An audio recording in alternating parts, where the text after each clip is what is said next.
بسم الله الرحمن الرحیم واصطنعتک لنفسی ما ته غوره کړی د خپل ځان د پاره یعنی د خپل پیغاماتو د پاره اذهب انت واخوک بآیاتی لاړ شئ تو او ستارور په احکاماتو زما ولا تنیا فی ذکری سستی مکوي په کار زما کی اذهبا لاړ شئ دواړه الی فرعون ته انه طغى بشک هغه سرکشه دی فقول له ووایې ورته قولا لینا خبره نرمه لعله یتذکر کیدی شي نصیحت والی او یخشا او ویریږي د الله نه قال دواړو وروڼو وی ربنا ای رب زمونږه اننا نخافو بشکه مونږ یریږو ان یفرط علینا چې په مونږ باندې به زیاتي وکړي او ان یطغى یا به سرکشي وکړي قال ویل ورته الله پاک لا تخافا مه یریږئ انني معکما زه تاسو سره یم اسمع و ارى اورم او وینم فآتیاه پس دواړو راتلو کړو فقولا وی ویل فرعون ته انا رسول ربک بشک منګه استازیو د ربستانه فارسل معنا بني اسرائیل منګ سره اولیګه بني اسرائیل شام ته ولا تعذبهم دیته نور سزاګانی مو ورکوا قد جئناک بآیات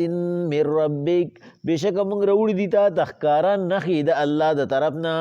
وسلام علی من اتبع الهدى امن دې د پاره د هغه چا چې د سمې لارې تابعداري یې وکړه إنا قد أوحي إلينا أن العذاب فتحقیق سره مونږ ته وحی شوې ده چې سزا علا د هغه چا د پاره ده من کذب وتولا چې دروغ ووی وتولا او نافرماني یې وکړه قال ویل ورته فرعون فمن ربکما یا موسی ستاسو رب څوک دی ای موسی علیه السلام قال موسی علیہ السلام وتوی ربنا الذي رب زما هغه ذات دی اعطى كل شيء خلقه چې هر یو سیز ته شکل صورت عطا کړی دی ثم هدا او هدایت ورته کړی دی د هغه د ضرورت قال اویل ورته فرعون فما بال القرون الاولى د مخکنو قومونو سهلو قال اویل ورته موسی علیہ السلام علمها عند ربي في كتاب دا غي پته زما رب ته دا چې لیکل شوی د کتاب کې لا يضل ربي نه خطا کیږي رب زما ولا ينسى او نت نسهيريږي الذي جعل لكم الارض مهدا زما رب هغه ذات دی چې جوړ کړی د ځمکه زید اوسېدو وسلك لكم فيها سبلا او د اسانې د پاره پکې لارې وباسلې دي وانزل من السماء ماء او نازل کړي د اسمان نه اوبو فاخرجنا به ازواجا پس پاغي سره زرغونه کړي د قسمه قسم من نبات شتا د نباتاتو مختلفو کلوا ورعوا انعامکم خره او اسره به پکې ساروي خپل ان فی ذلک لآیه لأولی النهى بشک پدې کې نخشته دي خود پاره د عقل د خاوندانو الله پاک وی پیغمبر علیه السلام موسی علیه السلام باندې چې کله الله پاک خپل احسانات استایل چې شپږ احساناتو چې اے موسی علیه السلام تلا پیدا نه وي چې پتا باندې موږ امتحانات شروع کړو لومبه امتحان دی په مور باندې چې هغه سره ستا غمو چې دې څنګه بچ کما د فرعون نه دویم هغه ستا په قوم باندې چې داسې یو ماشوم به پیدا کیږي چې د هغه د لاسه فرعون تباه کیږي او ستا د پیدا کېدو په وجه باندې ستا د قوم بلا نقصان وشو دغه شانتې چې کوم دی بیا د فرعون په کور کې پرورش کېدل بیا د هغې نه پس چې کوم دی نو ستا د مور تسلي کول چې تو د فرعون دشمن وي د هغه د کور نه ستا د مور د پاره الله پاک وظیفه مقرر کړه پاک کا کور کې تعالی عزت درکو ستا مور لیم عزت ورکو چې کله به یو ورځ ته واپس راتلی دربار ته نو د هغې دپاره د ګارډ آف آنر د ورکولو حکم جاری کړو اسی بی بی په خوله د فرعون چې زما د زوی که د راځي موسی علیه السلام چې خورې راولي په هفته کې به یې ورځ مال راولي نو په هغه ورځ باندې به خو پوره پروتوکول سره موسی علیه السلام راته نو موسی علیه السلام د هغې نه پس چې کوم دی نو چې کله ته ځوانۍ ته ورسېدې او د صحیح قول مطابق د 21 کالو شوې نو موسی علیه السلام دلته یو سوال کړی دی رب اشرح لی صدري دی ولې کړی دی چې موسی علیه السلام جلالي طبیعت والا و چې کله د غرمې په ټایم کې راوتی او یو خپل قوم بن اسرائیلي یو کس یې ولیدو چې هغه یو فرعوني راګیر کړی دی هغه ورته شکایت وکړو چې زه کمزور یم دې ماته درود پنډ په سره یي موسی علیه السلام ته الله وی دلته ورته وی نرمه خبره کوه او موسی علیه السلام ورته هم وی یسر لی امري ماته کار اسان کولی موسی علیه السلام هغه په خوله منې کولی شو موسی علیه السلام د خولې د منې کولو په ځای هغه له سوک ورکړو هو کزهو فقضا الله پاک وی سوک یې وله ورکړه بس د هغه نیټه پوره وه هغه مړ شو نو الله پاک وی بل امتحان مو در باندې راوستو بیا د هغې نه پس چونکې هغه ستا غلطي نه وه هغه یو اتفاقي کار و خو فرعون خو اسم د مخکې نه اور اغستې وه خو به تا ته بانه کده نو چې کله تا ته خبر ملو شي چې یاره فرعون ستا پرېږدي نه مدین ته لړی 10 کاله دې هلته تېر کړو وفتناک فتونا او موږ په تا باندې قسمه قسم امتحانات راوسته ولې امتحان الله په چا راولي چې څوک الله پاک د یو لوی میشن دپاره تیاري لکه دې ځای کې به یو ښکلې ترجمه چې کوم دی نو قاضي محمد امین صاحب الله دې وبخي یو ډېر ښکلی مفسر و هغه به کوله وی به د دیوبند چې کوم دی نو یو ډېر لوی عالم و عبداللطیف صاحب نوم یې و نو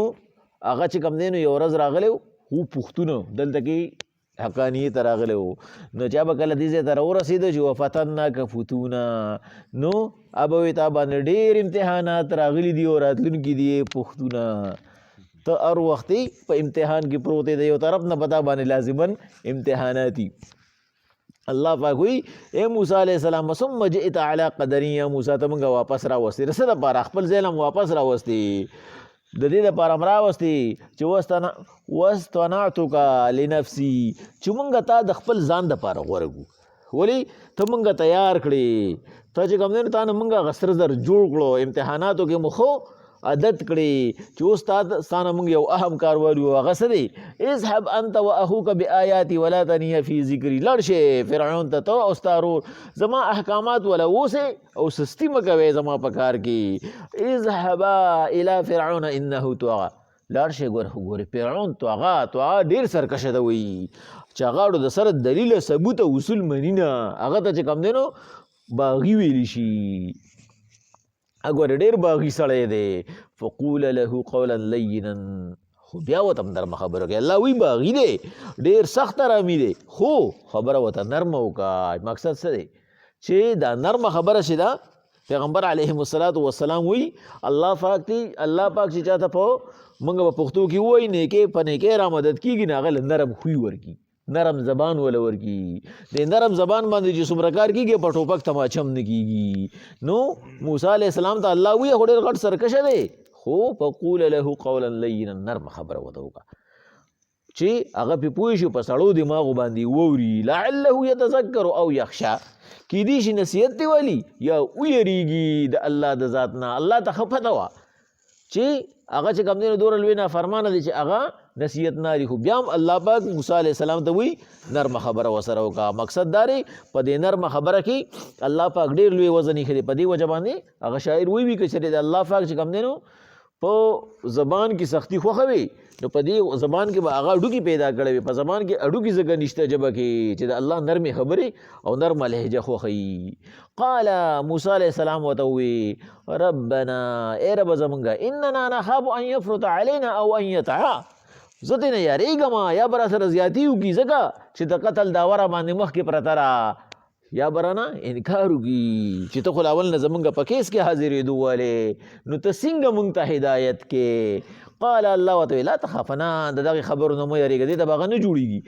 انني معکم زه رسره یم اسمع و ارا اورما او وینما نو زه د هغه خبرې هم اورم او زه ستا کوشش هم وینم تا سره به زما امدادي فآتیاهو پس دواړه راله فقولا فرعون ته وی انا رسول ربک منګ استاذ یو د الله را طرف نه فارسل معنا بني اسرائیل منګ سره اولېږه بني اسرائیل لومبې دا تپوس تا سره مو څه کار نشته وروره خو بني اسرائیل سره واپس شام ته ولېږه ولې ځکه ولا تعذبهم دې له نورې سزاګانې مه ورکوه ګناه یې څه کړې ده بس مهاجر یې ته ګڼې بس د ټیک دا ملک به درته پرېږدو دې ته نور څه وې قد جئناک بآیات من ربک ما تا ته ښکاره ثبوتونه د خپل رب د طرف نه راوړي دي وسلام علی من اتبع الهدا او زما د رب دا هدایات دي چې چا د حق تابعداري وکړه چا د سمې لارې تابعداري وکړه د هغه دپاره امن دی انا قد اوحي الینا او ما ته دا خبره هم کړې ده چې ان العذاب علی من کذب وتولى عذاب د هغه چا دپاره دی چې چا د الله پاک دا خبرې رد کړې دروغ یې وګڼلې او نافرماني یې ترېنه وکړه قال فرعون ورته وایي فمن ربکم یا موسی ای موسی علیه السلام د رب صفت خو دې راته وکړه ستا دا رب څوک دی ولې نعوذ بالله خو ځان ته رب وایي که نه او ورته وایي ښه بل رب هم شته ته ما ته لږ صفت وکړه ته څنګه رب دی موسی علیه السلام ورته یو انتهایي فصیحه او بلیغه چې مونږ وایو سمندر یې ورته کوزه کې بند کو داسې یو جملې ورته ووایي الله پاک وایي موسی علیه السلام ورته ووایي قال موسی علیه السلام وایي ربنا الذي اعطى كل شيء خلقه زما رب هغه ذات دی چې هر یو شیز له شکل صورت ورکړی دی ثم هدا او بیا هغه ته د زندګۍ تېرولو لارې هم ښولي دي د مفسرینو امام مجاهد صاحب چې هغه د ابن عباس رضی الله تعالی عنه شاګرد دی هغه وایي دلته کې چې کم دی نو د خلقهو نه مقصد چې کم دی نو صورهو دی شکلونه یې ولې جوړ کړي دي شکلونه یې هر یو څیز له ورکړي دي او تفسیر ساوي کې وایي خلقهو نه مقصد زوجهو دی هر یو څیز له جوړه ورکړې ده د هر یو څیزو نر له ماده او مادې له نر ورکړی دی د دې دپاره چې دا نظام وچلیږي نو یو ښکلې چې کم دی نو خبره به په دې کې د حقانیه کې یو عالم راغلی و د دیوبند نه هغه چې کم دی نو یو ښکلې خبره کوله هغه وی چې دې جملې ته تاسو لږ غونته کې غور وکړئ چې الله پاک ته موسی علیه السلام ورته وایي زما رب اعطى كل شيء خلقه یو یې خو له خلقت ورکړی دی شکل صورت یې ورکړی ثم هدا او طریقې ورته هم د زندګۍ ښولې ده لکه څنګه یې ښولې ده هغه وایي یو پیره انډیا کې یو سړی موږ له راغي دیوبند ته او وی چې یاره زما کور د ځنګل سره خوا کې د شادوګانو تنګ کړی هېڅ راته نه پرېږدي بس خو د خوراک څیز مومي که د څښاک څیز مومي بس بلا راشي د ځنګل نه وخوري اوس کې وځي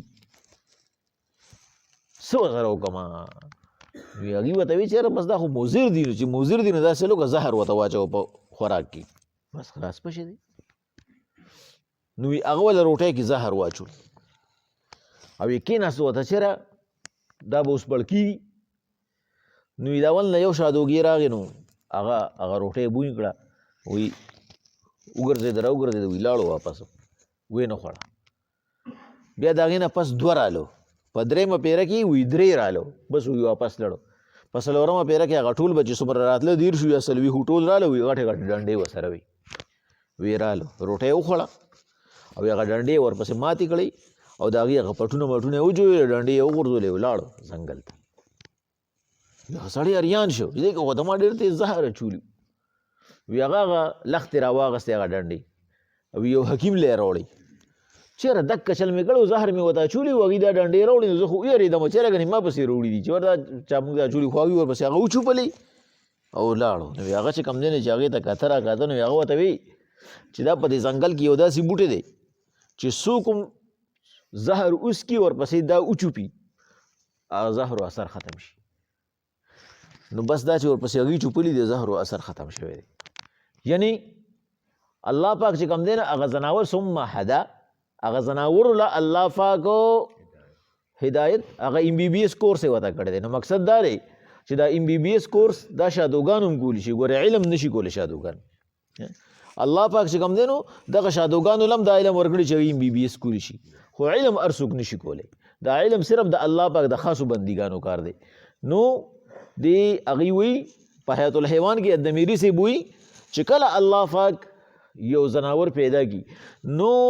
هغه ته چې کوم دی نو هدایت څه وکړي د هغه د خوراک د هغه د څښاک او د هغه د علاج ځایونه ورته وښایي هغه ته دا هم وښایي چې یاره به خوراک د کوم ځای نه حاصلوي یا به څښاک د کوم ځای نه حاصلوي یا به نسل د کوم ځای نه سیوا کوي او چې کله بیمار شي نو کوم بوټي به خوري هغه ته خو څوک کورس نه کوي که نه چې هلکه دا بوټي به بیا خوري هلکه دا به د پینډالو کار کوي او دا به چې کوم دی نو د اسپرینو کار کوي او دا به د ډسپرینو کار کوي نه الله پاک ورته هغه ته چولي په هغه په شعور کې دا خو عقل نشته او شعوري طور باندې هغه بوټي له ځي که هغه چرند دی که پرند دی او هغه خوري الله پاک وایي ثم هده موسی علیه السلام وایي حلقت یې موله ورکړی دی خو د حلقت په روانېدو په طریقه او د ژوند د تېرولو هغه لاره یې ورته هم ښولې ده فرعون حیران دریان شو چې خدای پاکه دا په کوم سړي باندې واوړېدم ده خو چې کوم دی زما د دې خدای داسې نفي وکړه چې زه خو سم په سر ودرولم دی وایي رب خو هغه دی چې هغه یوازې مخلوق پیدا کړی نه دی د مخلوق دپاره هر یو څیز پیدا کړی دی او دومره عجیبه طرز باندې پیدا کړی دی چې هغه ځناور هم چې کوم دی نو هغې له هغه شعور هم دومره ورکړی دی نو ده سره خو په دلیل نه کېږي راشه دی بل طرف ته واړوه نو قال فرعون ورته فما بال القرون الاولى یاره د مخکنو خلکو په باره کې دې سخت خیال دی ای موسی علیه السلام په کیسو باندې ور واړو چې کیسې پې وکړي او په کیسو کې مقصد څه چې موسی علیه السلام وایي پخوانی خلک خو غرق دی خو ټول دوزخ کې پروت دی نو بس کوم به ورته بلوشي چې ها ولې زمونږ هغه مشران تا ته دومره دغه ښکاري نافرمانه ښکاري چې دوزخ ته لړ بس د موسی علیه السلام کار به ګران شي اول ته موسی علیه السلام خو د الله نه دعا کړې وه چې خدای پاکه ما ته زما کار اسان کړي موسی علیه السلام ورته څه وایي قال موسی علیه السلام ورته وایي علمها عند ربي فی کتاب د مخکنو خلکو پته هغه زما رب سره ده په کتاب کې ده په کتاب کې لیکلي د ځان له کتابونه ګوره که نه زما نه پکې څه له تپوسونه کې که کیسو سره دي شوګي مخکنیو کتابونو کې شته هغه ځان له وګوره زما خو د الله پاک د طرف نه صرف تا ته دعوت دی زه خو د دعوت دپاره راغلی ما یعنی دا الله پاک چې د یو مشن دپاره څوک مقرر کوي نو د هغه عقل هم الله پاک دومره مقرر کړي هغه عقلي طور باندې هم دومره زیات مخکې هغه یو ورځ چې کوم دی نو موږ ته احسان الله شیخ صاحب ترجمه کې خبره کوله چې دې ځای له راورسېدو یو دوه ملګري وی یو کمکل ساده ګل غونته کې و او یو هوښیار و وی دواړه تلي ښکار له نو وی دې کمکل چې کوم دی نو وی ده سویې وویشته وی هغه هوښیار چې و نو هغه چتې وویشته نو بیا اوس را روان دی هغه وایي چې دا سړی چې دی دا اسیس خو مضبوط دی ده خو سویې ویشتې را ما چتې ویشتې را به چتې کیسې خو یاره دی په څه طریقه باندې چې کوم دی نه ده نه دا سویې والم وی هغه ته وایي چې داسې چل دی چې دا ښکار به بدل کړو هغه ورته وایي چې ولې وی ورته وایي چې خو دواړه دوستان یو شریک به خورو که نه دا ښکار به بدل کړو نو هغه ورته وایي چې نه نه شریک مریک پکې نشته بس ته خپل واله زه خپل واله هغه ورته وایي چې داسې چل وکړه یا دا سویه ماله راکړه او چتې ته واله او یا دا چتې ته واله او دا سویه ماله راکړه نو هغې اریان دریان کو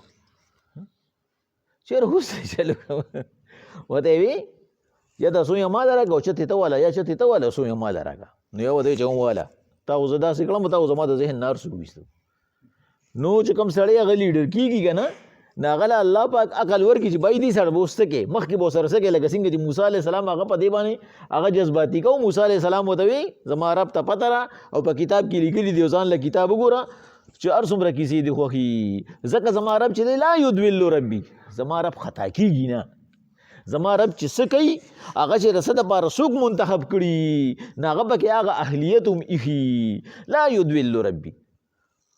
روح المعانی وایي د یدول نه مقصد دلته بېلارې کېدل نه دي نعوذ بالله الله به څنګه الله په باره کې به موږ څنګه دا ووایو د دې معنی ده خطا کېدل زما رب خطا کېږي هم نه ولا ینسا نه ترې هېرېږي د هغه هر یو څیز پرفیکټ وي الذي جعل لکم الارض مهدا هغه ذات دی چې ځمکې ستاسو دپاره د اوسېدو ځای جوړ کړی دی وسلک لکم فیها سبلا ستاسو د اسانۍ دپاره پکې لارې وباسلي دي وانزل من السماء ماء د اسمان نه اوبه نازلې کړي دي فاخرجنا به ازواجا په هغې باندې څیزونه راخېجولي دي من نبات د نباتاتو نه د شنو نه شتا قسمه قسم ولې دي کلو چې تاسو دې نه وخورئ دا قسمه قسم په دې وجه دي چې څه قسمونه پکې ستاسو د خوراک دي نو چې غلطې نه تاسو وخورئ ورعوا انعامکم او چې د هغې په ګیا کې تاسو خپل ځناور وسره وې ان فی ذلک لآیة لأولی النهی په دې کې نښې شته دی خو د عقل د خاوندانو دپاره چې داسې یو ذات چې هغه په هغه یو څیز کې د خپل ټولو مخلوقاتو دپاره د ضرورت څیزونه جوړ کړي دي او هغه چې کوم څیز کې څومره فایدې مقرر کړي دي که مخلوقات هغه ټول ذهنونه را یوځای کړي هغه شانتې نشي جوړولی د هغه ذات قابل د عبادت دی هغه د خدای هم قابل دی او هغه سره شریک هم نشته نو تاله پکار دی چې تا هغه ومنې او دا خپلې نافرمانۍ پرېږدې بسم الله الرحمن الرحیم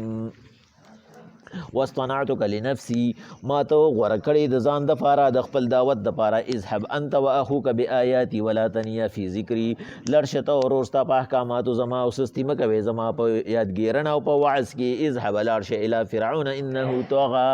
فرعون دا هغه سرکشه دی فقول له قولا لینا هغه ته نرمې خبرې وکړې لعله یتذکر او یخشا کیدی شي یا خو نصیحت والی او یا ویریږي قال ویل ورته موسی علیه السلام او ورور ربنا ای رب زمونږه اننا نخاف ان یفرط علینا بېشکه مونږ یریږو چې هغه به مونږ باندې زیاتي وکړي او ان یطغى یا به سرکشي وکړي قال ویل ورته الله پاک لا تخافه یریږئ ما انني معکم زه سره یم اسمع ارا اورم او وینم فآتیاه پس راله فرعون ته فقولا ویل ورته انا رسول ربک مونږ د الله استازي یو فارسل معنا بني اسرائیل مونږ سره بني اسرائیل پرېږده شام ته ولا تعذبهم دی له سزاګانې مه ورکوه قد جئناک بآیات من ربک مونږ ښکاره ثبوت راوړی د الله ر طرف نه د پیغمبرې وسلام علی من اتبع الهدى امن د هغه چا دپاره دی چې تابعداري یې وکړه د سمې لارې انا قد اوحي الینا ځکه چې زمونږ رب مونږ ته ویلي دي چې ان العذاب علی من کذب وتولى عذاب د هغه چا دپاره دی چې هغه دروغ وګڼل د الله احکامات او نافرماني یې وکړه قال فمن ربكما یا موسی فرعون ورته وویل ستا رب څوک دی موسی قال موسی علیه السلام ورته وویل ربنا الذي رب زما هغه ذات دی اعطا کل شیء خلقه چې هر یو څیز له شکل صورت ورکړی دی ثم هدا بیا ورته د زندګۍ تېرولو چل ښولی دی قال وویل ورته فرعون فما بال القرون الاولى د مخکنو خلکو څه حالت دی قال موسی علیه السلام ورته وویل علمها عند ربي فی کتاب د هغې پته الله ته راو کتاب کې لیکلې ده لا یضل ربي ولا ینسا زما رب نه خطا کېږي نه تسیریږي الذي جعل لكم الارض مهدا هغه ذات چې ځمکه ستاسو دپاره د اوسېدو ځای جوړ کړی دی وسلک لکم فیها سبلا او د اسانۍ دپاره پکې لارې جوړې کړي دي وانزل من السماء ماء د اسمان نه اوبه نازلې کړي دي فاخرجنا به ازواجا پس را زرغونه کړي دي په هغې باندې څیزونه من نبات شتا د نباتاتونه قسمه قسم کلوا ورعوا انعامکم پس خورئ دې او وسروئ پکې ځناور خپل ان فی ذلک په دې کارونو کې لآیات نښې دي لأولی النهی دپاره د عقلمندو خلکو